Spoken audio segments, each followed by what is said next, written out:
Eu amava matar mulheres. Não tinha moralidade nem consciência para me impedir. Essas são as palavras de um serial killer, que por 20 anos assassinou jovens mulheres e ficou impune. Durante sua adolescência, chegou a esfaquear uma criança. Um garoto de 6 anos saiu rindo e dizendo que gostaria de vê-lo morto. Esse mesmo homem, que foi chamado de monstro no seu julgamento por familiares de suas vítimas, mas que nesse mesmo julgamento também chorou quando o pai de uma das vítimas, uma garota de 16 anos, disse que o perdoava. Eu irei trazer aqui nesse vídeo informações que eu retirei da internet e também informações sobre as entrevistas que foram feitas pelos investigadores. Sendo assim, os acontecimentos poderão ter explicações e relatos do próprio assassino. Olá pessoal, tudo bom com vocês? Eu sou Roberta Rocha e hoje estou trazendo mais um caso criminal. E se você gosta desse tipo de vídeo, eu já peço, deixa seu like, se inscreva no canal, isso me ajuda muito na divulgação. E se você for sensível a esse tipo de conteúdo do vídeo, não é recomendado assistir, pois eu vou falar de morte brutal, assassinato, cenas e detalhes do crime. A descrição do espectador é recomendada. Vamos falar sobre o caso do assassino do Rio Green, o serial killer Gary Ridgway.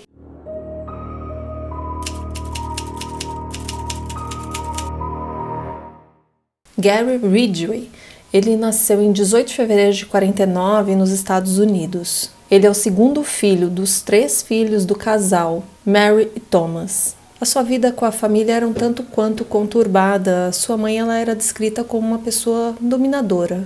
Seu pai ele era um motorista de ônibus e era bem ausente, mas que sempre reclamava das prostitutas, sempre falava muito mal delas. Gary, ele era dislexo e acabava tendo problemas na escola e seu QI também era bem abaixo do normal. Ele era revoltado e tinha problemas na escola. E com essas habilidades limitadas, ele passou a criar muita raiva.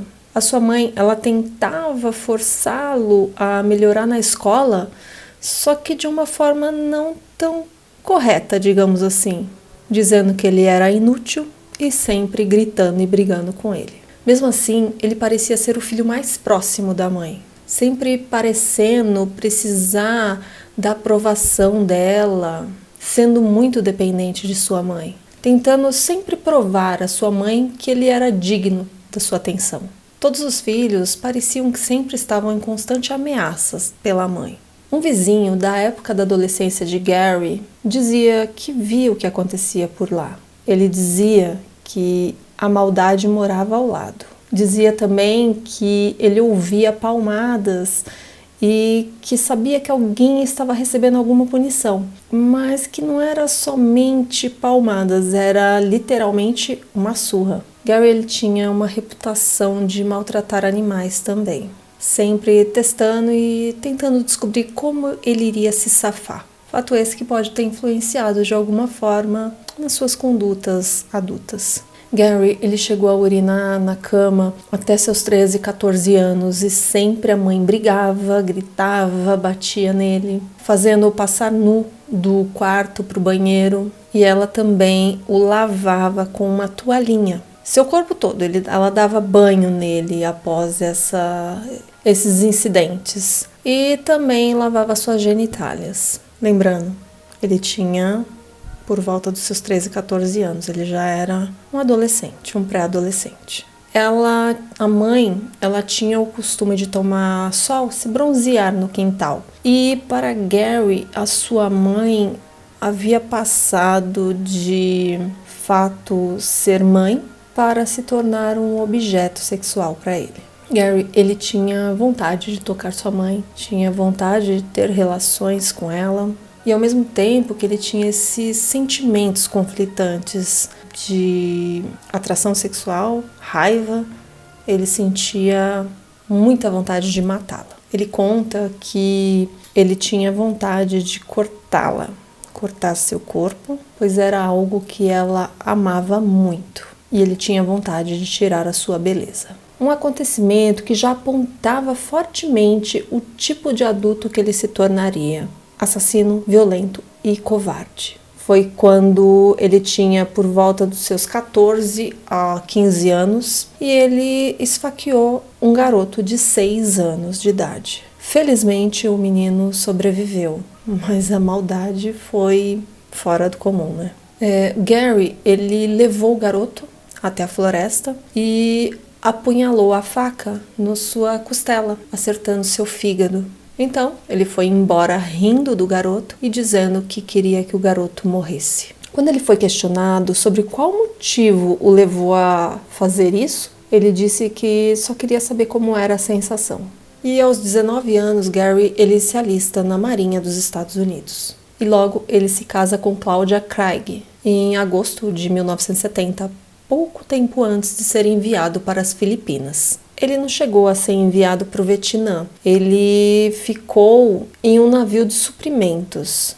Durante esse tempo que ele ficou na Marinha, ele se envolvia muito com prostitutas e chegou a pegar gonorreia. E aí ele chegou a dizer que esse era o motivo pelo qual ele as odiava. E foi no retorno do Vietnã, no retorno das Filipinas, que ele se separou da sua primeira esposa e o seu casamento acabou em janeiro de 72. Ao retornar também, ele conseguiu um emprego em uma fábrica que pintava caminhões e nessa fábrica ele ficou trabalhando durante 30 anos. E em 1973 ele se casou pela segunda vez com Marcia Winslow. E com a sua segunda esposa ele teve um filho, o Matthew, que nasceu em 1975. A Marcia acabou se separando, pedindo o divórcio de Gary porque ela dizia que ele a controlava muito, que queria que ela fosse como a mãe dele, que ela limpasse a casa, que ela fizesse os afazeres de casa de uma forma um tanto quanto autoritária e controladora.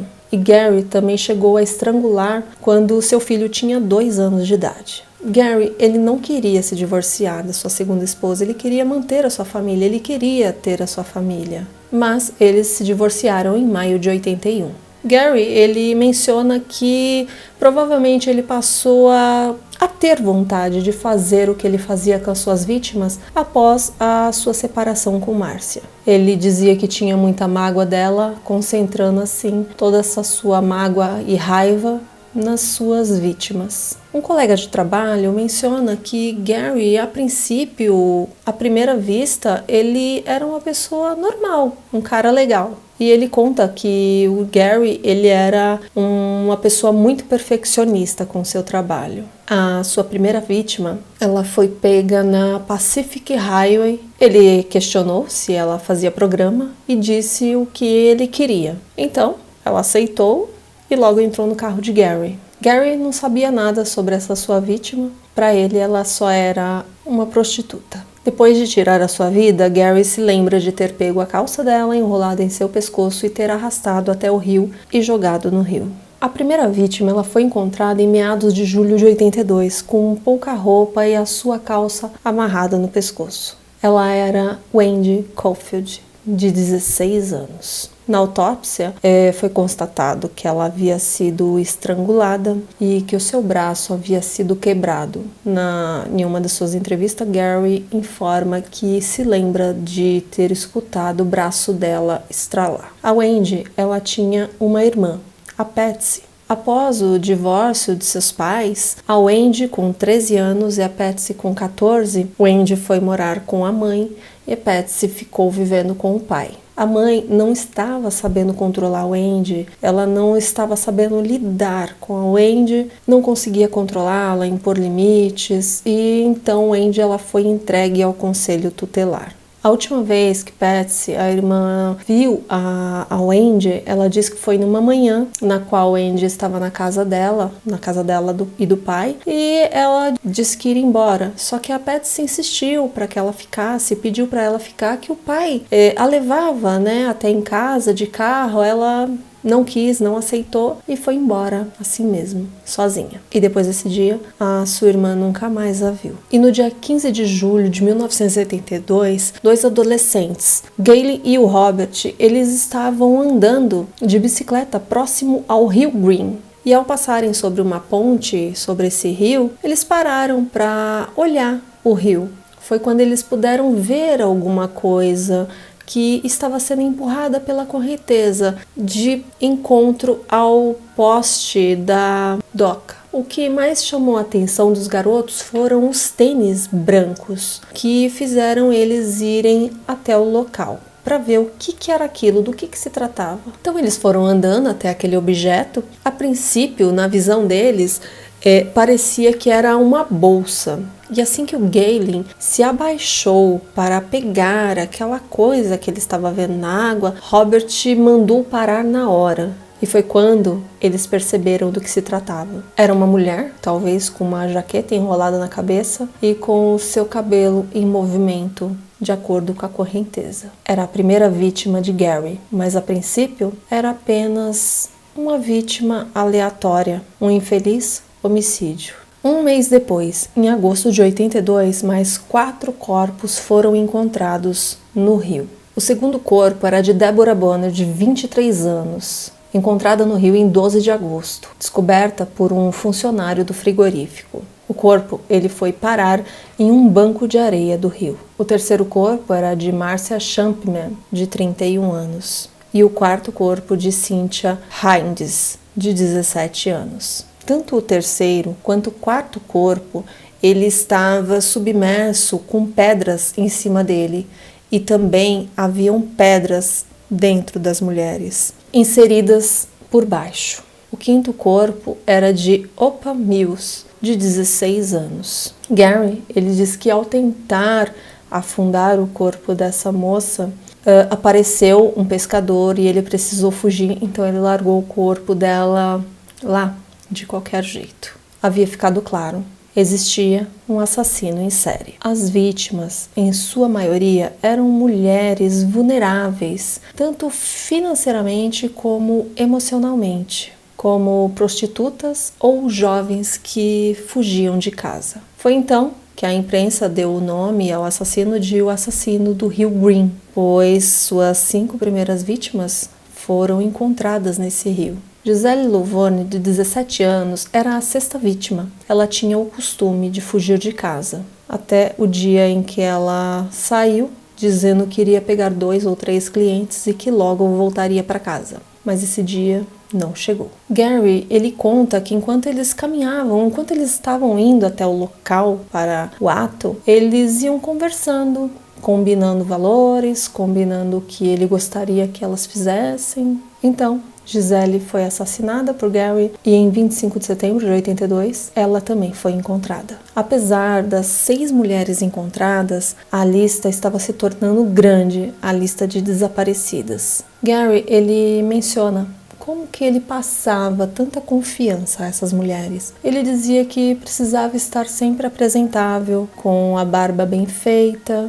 mantendo uma boa aparência. Assim que a vítima entrava no carro, ela podia encontrar pertences do filho dele, como brinquedos de uma criança de 8 anos de idade, aparentando assim um ambiente familiar. Ao mostrar a habilitação para elas, ele tinha o costume de tampar o nome dele com um dedo e do lado da sua habilitação tinha fotos do seu filho, o que dava um ar de segurança para elas. Assim, ele demonstrando ser uma pessoa normal, uma pessoa comum. E foi em 1982 que o FBI traçou um perfil desse assassino. Seria um homem branco de aproximadamente 30 anos que moraria com a mãe e seria alguém solitário. Diziam também que essa pessoa poderia tentar se inserir na investigação, demonstrando interesse em querer ajudar a passar informações. É aí que um motorista de táxi apareceu para dar informações voluntárias à polícia, referente às vítimas do Rio Green, e que ele conhecia elas e que poderia ajudar de alguma forma. Como motorista de táxi, ele dizia que tinha contato com várias dessas mulheres e que ele costumava dar carona a elas. Foi aí que ele foi considerado um suspeito por muitos anos, por saber muitas informações dessas mulheres. Esse taxista era Melvin Foster. E inicialmente, ele se tornou o grande foco da investigação do assassino do Rio Green no ano de 1982. Ele estava entre vários suspeitos ligados no caso.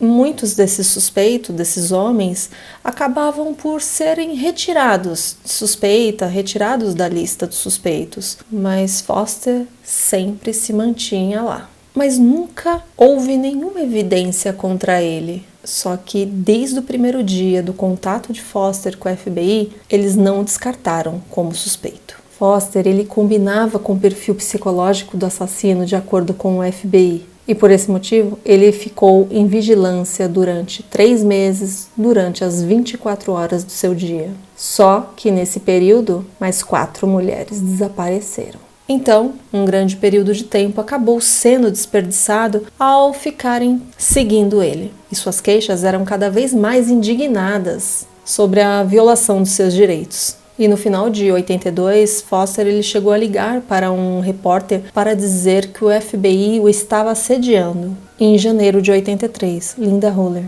de 16 anos, a 7ª vítima, foi encontrada, com seus cabelos queimados e seu braço quebrado. De março a abril de 83, mais 6 mulheres foram dadas como desaparecidas. E em 30 de abril de 83, Mary Malva, de 18 anos, foi dada como desaparecida. O namorado chegou a ver ela entrando em uma caminhonete e a seguiu.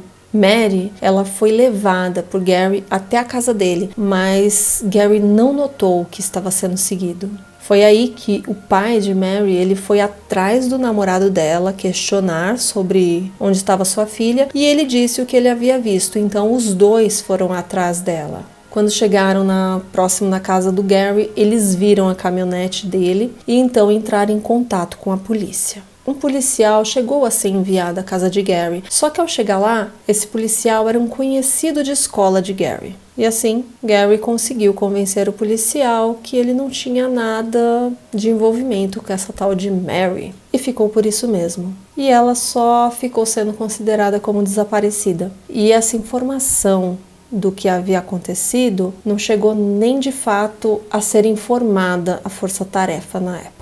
Depois de sua prisão, durante as suas entrevistas, Gary afirmou, ele disse que Mary, ela estava na casa quando o policial foi investigar, quando foi questionar Gary, ela estava lá. E em 8 de maio de 83, Gary fez a sua 8ª vítima, Carol Christensen, de 21 anos, divorciada, mãe de uma menina. Carol, ela chegou a ser uma das mulheres que teve uma relação com Gary. Ela era uma namorada dele, mas que por um momento, num momento de raiva, porque ele queria a atenção dela, ele queria que ela ficasse com ele, mas ela precisava sair para trabalhar, ele ficou irritado e acabou matando ela.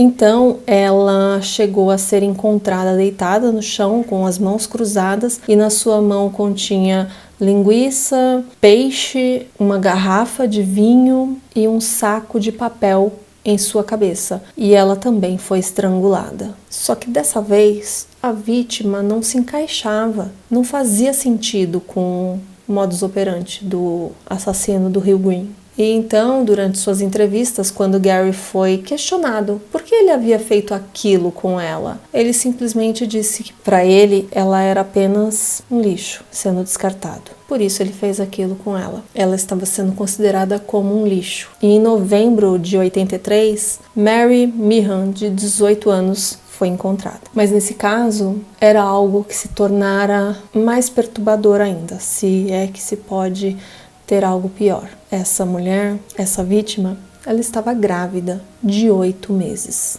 Mas quando Gary ele foi questionado sobre a mulher grávida, o porquê, ele simplesmente se fez de desentendido e disse que não sabia que ela estava grávida, fazendo assim com que a polícia não sabia se ele realmente falava a verdade, quando ele estava falando a verdade, quando ele estava mentindo, porque era impossível de uma pessoa não saber que ela estava grávida. E o último caso, de 1983, era da vítima Kimmy Kai Pitson, de 16 anos. Seus ossos, eles foram encontrados, mas sem o seu crânio. As mulheres desaparecidas estavam sendo vistas pela última vez entrando em uma caminhonete. E em algumas ocasiões, até próximo dos locais onde outras vítimas, outros corpos haviam sido encontrados. Um fato em questão é que mulheres namoradas, as esposas de Gary, quando questionadas, mencionam que ele era uma pessoa que tinha um apetite sexual muito intenso.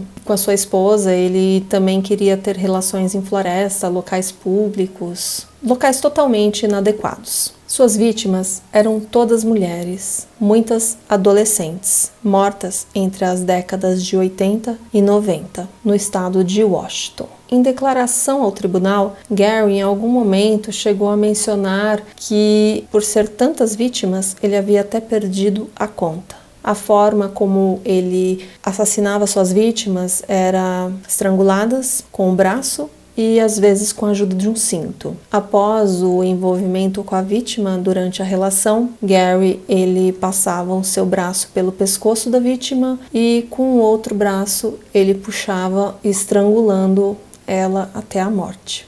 Esses corpos eles eram geralmente abandonados em grupos e sempre nus, na maioria das vezes. Por diversas vezes, Gary ele voltava ao local de desova de suas vítimas para manter relações com elas já mortas. Gary, mais tarde, ele informou que a necrofilia não era mais satisfatória para ele, mas ele continuava a manter essas relações para evitar buscar por vítimas vivas. Porque ao fazer sexo com as falecidas, ele reduzia a sua necessidade de ter mais vítimas vivas e assim limitava a sua exposição, o fazendo correr menos riscos de ser pego pela polícia. Certa vez ele chegou a transportar 2 corpos de 2 vítimas através das fronteiras do estado para o Oregon, a fim de confundir a polícia. Passaram a acontecer muitas passeatas e protestos por acreditarem que a polícia não estava trabalhando direito no caso, que não estavam dando o seu melhor, que não estavam fazendo o suficiente para encontrar esse assassino. Então, em dezembro de 83, foi criada uma força-tarefa para o assassino do Rio Green. Eu cheguei a encontrar em minhas pesquisas uma fonte que relatava que 2 dos detetives chegaram a visitar em 84 o assassino em série Ted Bundy, na qual o Ted ele oferecia sua opinião sobre a psicologia, as motivações e o comportamento do assassino. Ele chegou a sugerir que o assassino estava retornando ao local de onde estavam as vítimas para ter relações com elas, o que a princípio era verdade. Então ele disse para que a polícia encontrasse uma cova nova e ficassem de tocaia para quando ele retornasse. A princípio, os detetives acreditavam que era só manter o Rio Green sob vigilância que tudo estaria resolvido. Mas uma equipe de televisão deixou escapar isso no ar, de que o rio estava sendo vigiado e a operação foi arruinada. Provavelmente, por conta dessa divulgação da mídia, foi quando os corpos passaram a aparecer mais longe do rio. Após Gary ele ser preso, uma das vizinhas da época do caso, quando ele se mudou em 1981 para a casa na qual ele chegou a assassinar várias mulheres, ela mencionou que ele era um homem normal, cordial, nada fora do normal, nada fora do comum, não demonstrava perigo ou algo do tipo. Mas, para essa vizinha, ela menciona um caso que, a princípio lá atrás, não via nada demais, não via nada de mal. Só que depois de todo o ocorrido, fez ela se lembrar de algo que acontecia lá na época. Quando Gary ele ia estacionar a caminhonete, ele sempre estacionava de costas para a casa e à frente para a rua. Fazendo assim, hoje, imaginar que ele pudesse estar ou descendo algum corpo, ou colocando algum corpo dentro do carro, hoje se faz pensar sobre. No período que ele morou nessa casa, Gary ele chegou a assassinar de 20 a 30 mulheres.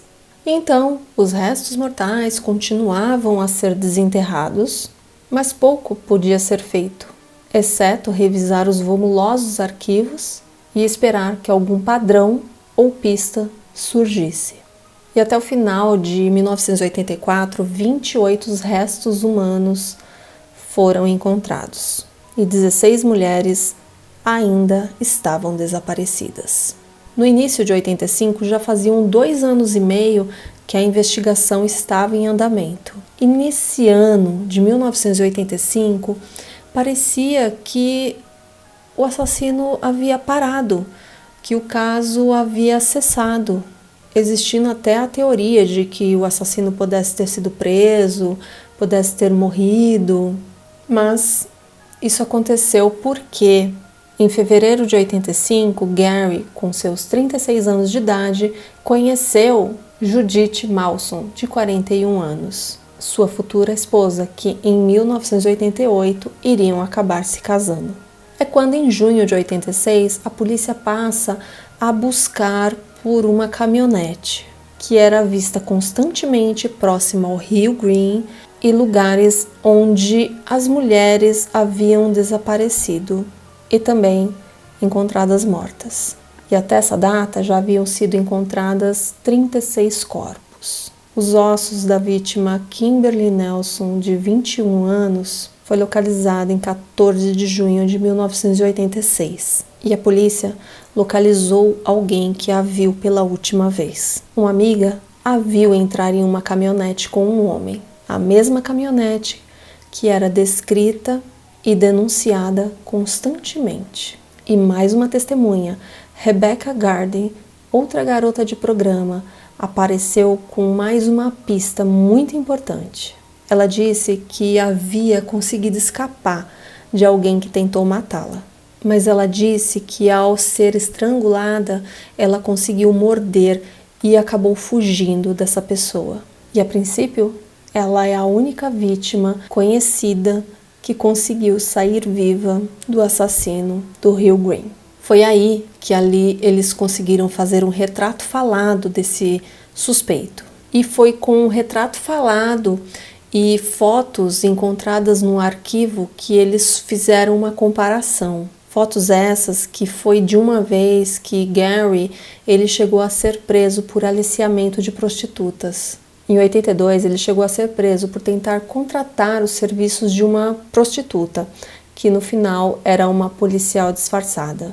Gary ele foi preso e multado por solicitação de prostituição na época. Isso 2 meses antes do primeiro corpo ser encontrado. Então, foi feita uma montagem com fotos de 6 homens, na qual foi mostrada para essas 2 testemunhas e ambas apontaram para Gary. Foi então que a polícia passou a segui-lo.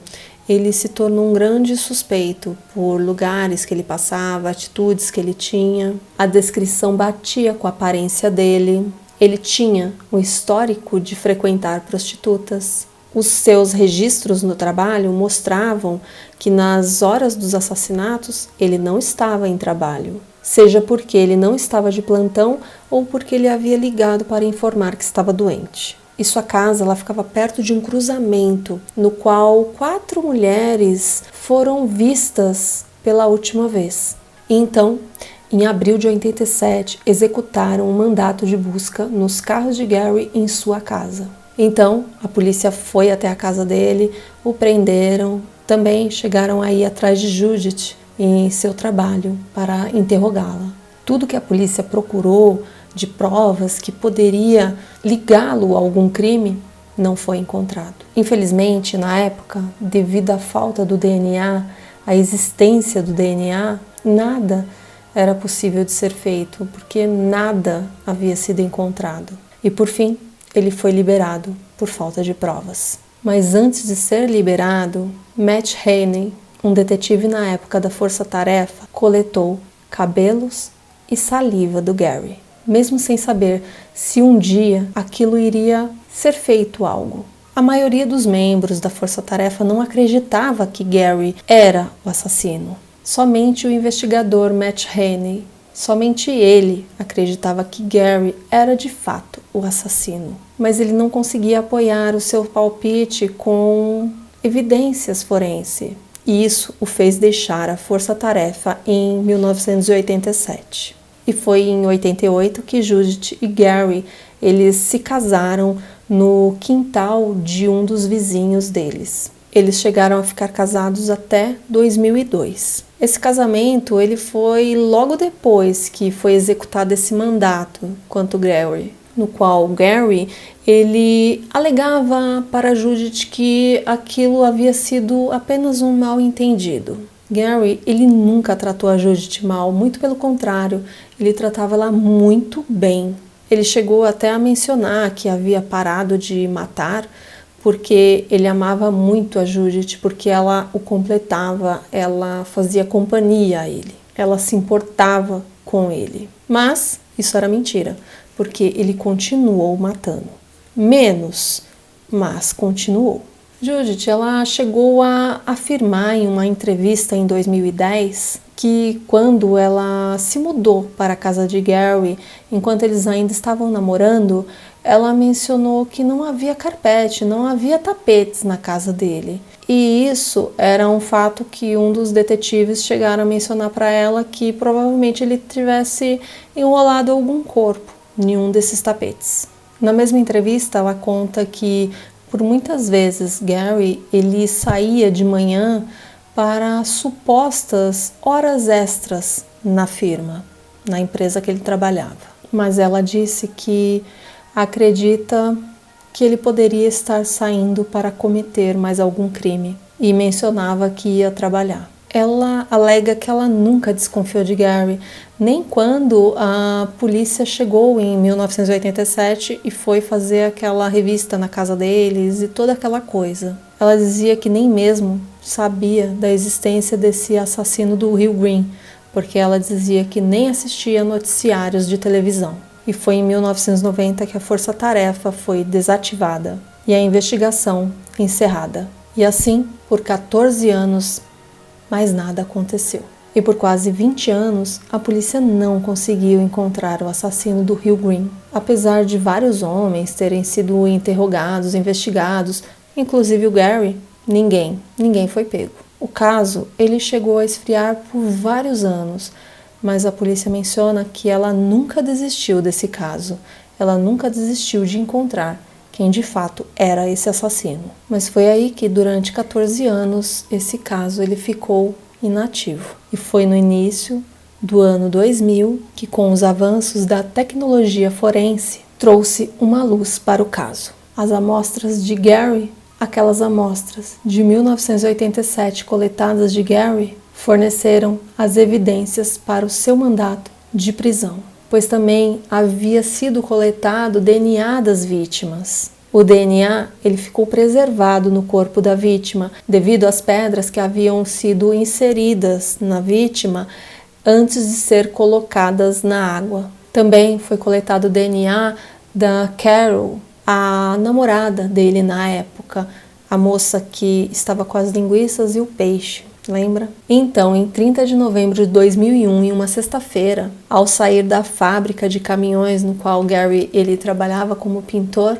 foi quando a polícia chegou para prendê-lo. Gary ele foi preso sob suspeita de assassinato de 4 das vítimas, após 20 anos dos seus assassinatos. Após ser identificado como um potencial suspeito, quando as evidências do DNA o ligaram de forma conclusiva ao sêmen encontrado em suas vítimas. E em 5 de novembro de 2003, Gary afirmou seu acordo de confissão de 49 vítimas. O acordo entre Gary e a promotoria havia sido acordado em junho. Esse acordo o pouparia da pena capital e, em troca, ele diria aonde estavam as vítimas, onde encontrar os seus corpos e quem ele havia assassinado. E também dando detalhes sobre todo o caso, tudo que ele havia feito. Gary ele chegou a sair com a polícia para apontar os lugares, para mostrar aonde